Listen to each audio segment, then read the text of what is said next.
I am Anita George, Department of English, AJK College of Arts and Science, Coimbatore. Students, today we are going to learn the importance of LSRW to develop our communication skills. Listening and speaking. Listening and responding to complaints in formal situations. Respond specifically to the issues brought up by the customer. Provide a specific apology that acknowledges any mistakes on your end. State exactly what you intend to do or have already done to make it right. Propose how you will improve the customer's experience in the future.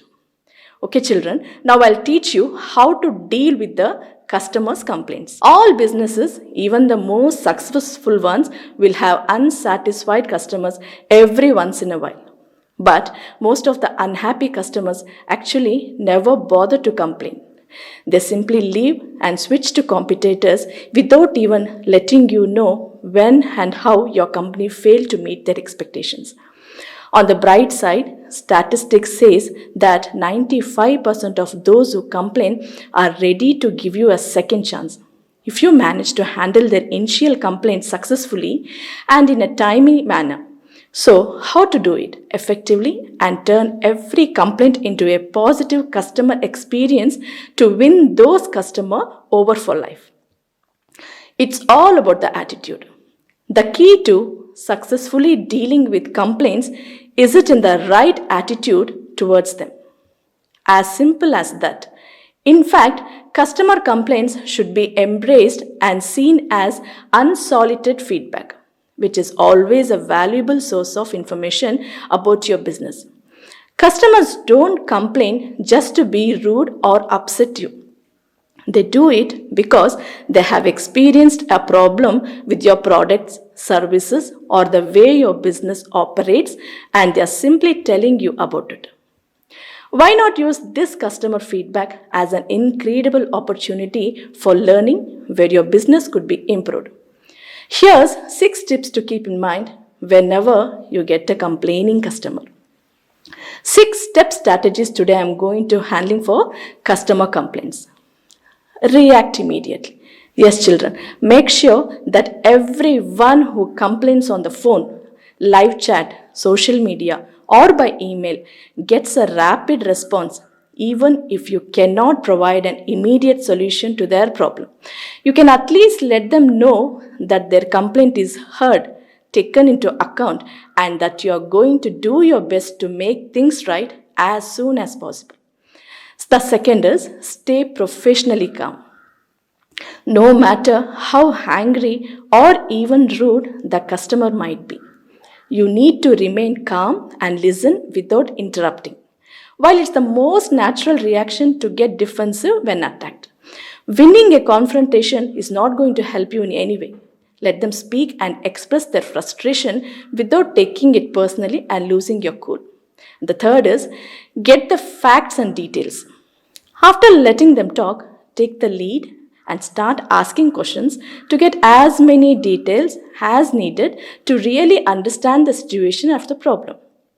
It is important, though, that you avoid sounding too scripted and drop the formalities. Use this opportunity to start a genuine conversation and build a trusting relationship with the customer. The next is acknowledging the problem. Yes, if your company really made a mistake, admit it. Acknowledge the problem and take responsibility for helping a customer to solve it. I believe that it also makes a perfect sense to apologize. Saying sorry doesn't necessarily mean that you're personally taking the blame. It's more about showing compassion and understanding of their feelings and frustration with the situation. Offer a helpful solution. Now that you know all the facts and the real problem behind a customer's complaint, it's time to offer a helpful solution. If you can't do that, pass the issue over to someone who can. If you are able to get things right quickly and effectively without letting them wait for ages, you'll get a happy and most probably a loyal customer. The last one is you have to thank the customer. Yes, no matter how unpleasant the situation was, when customers complain, even if they do it in a less than desirable way, You still need to be thankful in the end once the solution is provided. Thank the customer for bringing the complaint to your attention and giving your business an opportunity to improve. That is also how you let them feel important and valuable. And now children, we are going to discuss about importance of reading and writing. And also I am going to explain few strategies to develop your reading and writing skills. Let us start. Importance of reading and writing. Improving your reading and writing skills also goes in hand with developing your communication skills. The more you read and write, the more you broaden your vocabulary and are able to articulate concepts accurately and more effectively to others. Increasing your ability to communicate also helps make you a better worker or student. Reading and writing are both important. You can't have one without the other. They are skills that are increased constantly due to the little things that most times are not noticed. Whether it is from a book to a poem, there will be always a way that helps out your school performance.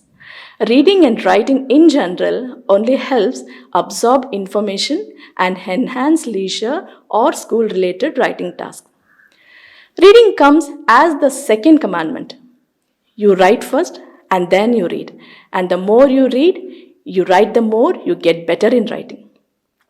Reading helps in mental development and is known to stimulate the muscles of the eyes. It is also an activity that involves greater levels of concentration and adds to the conversational skills of the reader. The habit of reading also helps reader to convert new words and phrases that they come across in everyday conversations.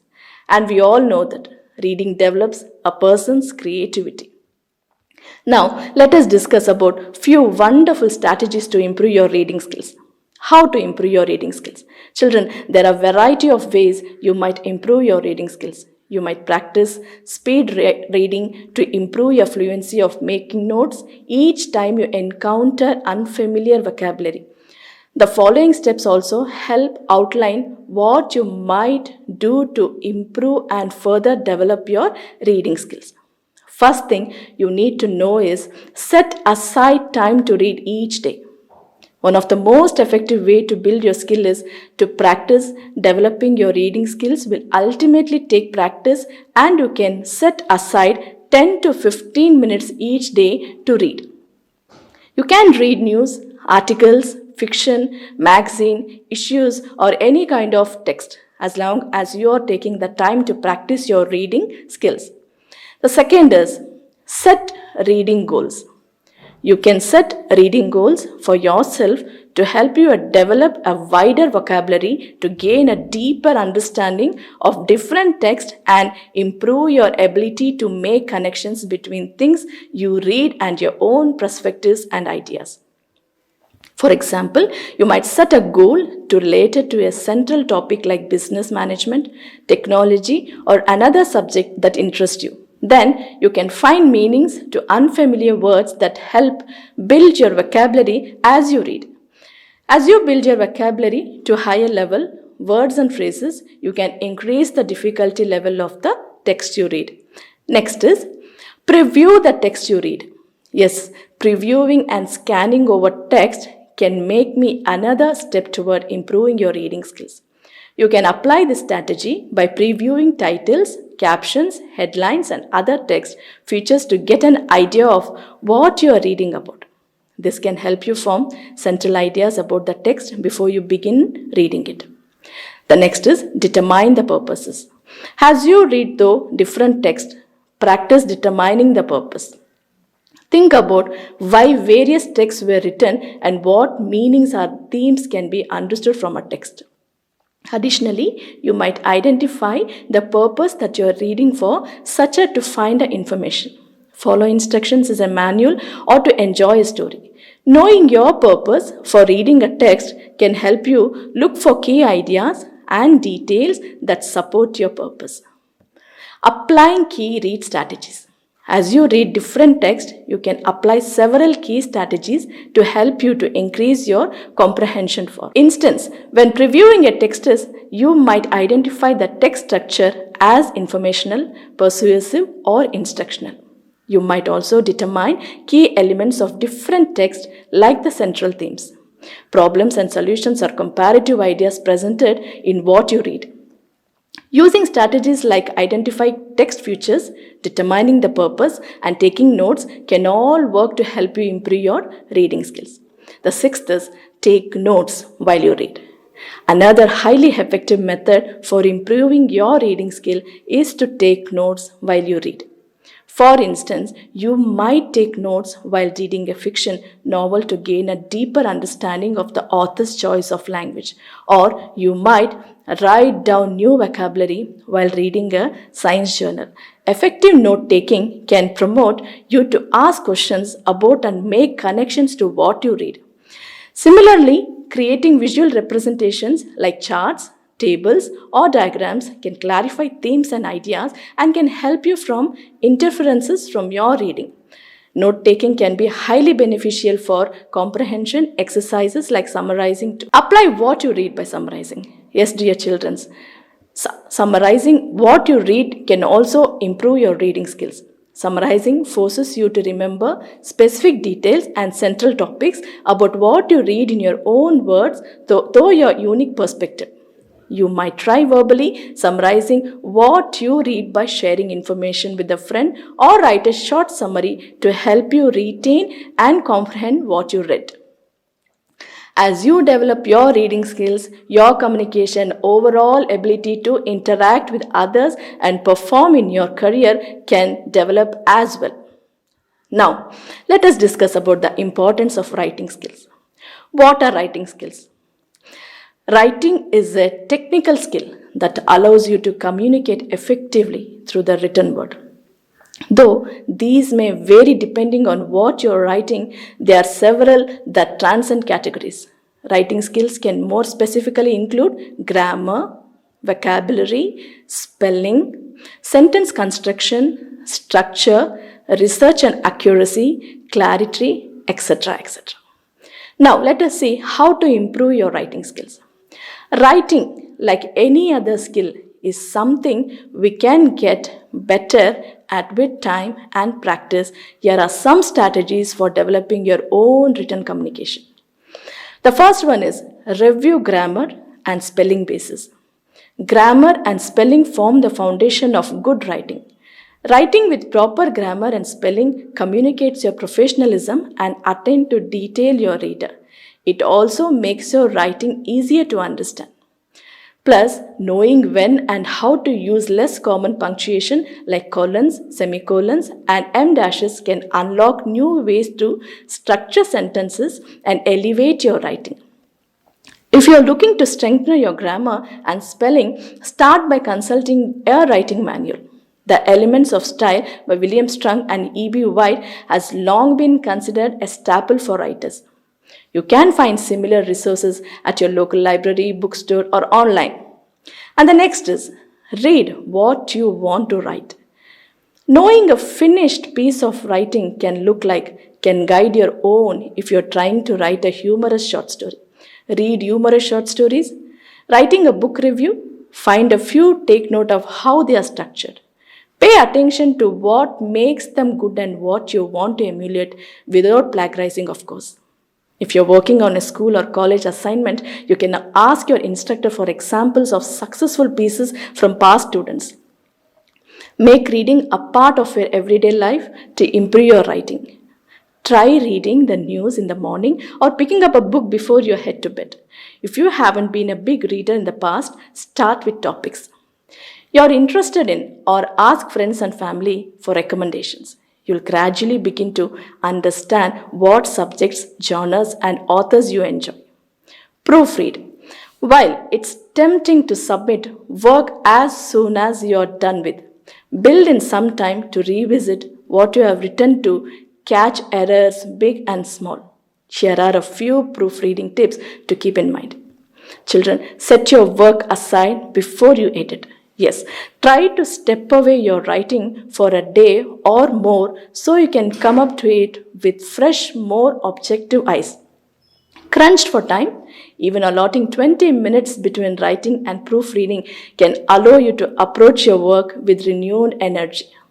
Start with easy fixes, then progress to bigger changes. Starting with easier changes can get you in the rhythm of proof. Reading allow you to read through your work once more and clear distractions so you can focus on bigger edits. Read though your work to catch misspellings, inconsistencies, and grammar errors. Then address the larger problems with structure or awkward transitions. If you could say something in fewer words, do so. Being unnecessarily wordy can cloud your message and confuse the reader. Pare down phrases that are redundant, repetitive, or obvious. Read out loud. Reading out loud can help you find awkward phrases and areas where your writing doesn't flow well. Get feedback. Yes, dear children, this is a very important thing you have to keep in your mind is whether you're writing emails or essays, asking for feedback is a great way to see how somebody besides yourself will interrupt your text. Have an idea of what you'd like your proofreader to focus on. The structure, conclusion, the persuasiveness of an argument or otherwise. Approach a trusted friend, familiar member, co-worker or instructor. If you are a student, your school might also have a writing resources center you can reach out to. You might also consider forming a writing group or joining a writing classes. Find writing courses online at your local community college or at independent writing workshops in your city. Think about structure. Grammar and spelling keep your writing consistent and legible, but structure ensures the big ideas get across to the reader. In many cases, forming an outline will help solidify structure. An outline can clarify what you're hoping to convey in each section, enable you to visualize the flow of your piece, and surface parts that require more research or thought. Structure might look different depending on what you're writing. An essay typically has an introduction, body paragraphs, and a conclusion. A fiction piece might flow the 6-stage: plot, structure, exposition, rising action, climax, falling action, resolution, and renouement. Choose what's best for your purpose. Write. Like many skills, one of the best ways to improve your writing is to practice. You know the proverb. Here are a few ways you can get started. Start a journal or a blog. Join a class or writing workshop. Practice free writing. Write letters to friends or family. Put together an opinion piece for your local newspaper or publication you like. Know some common fixes. Even if a text is grammatically correct, you may be able to make it more dynamic and interesting with some polish. Here are some common ways you can sharpen your writing. Choose strong verbs, for example, sprinted, dashed, or bolted instead of ran. Avoid passive voice, vary sentence length. Cut unnecessary words. Replace clichés with original phrasing. The other topics will be discussed in the next class. Thank you.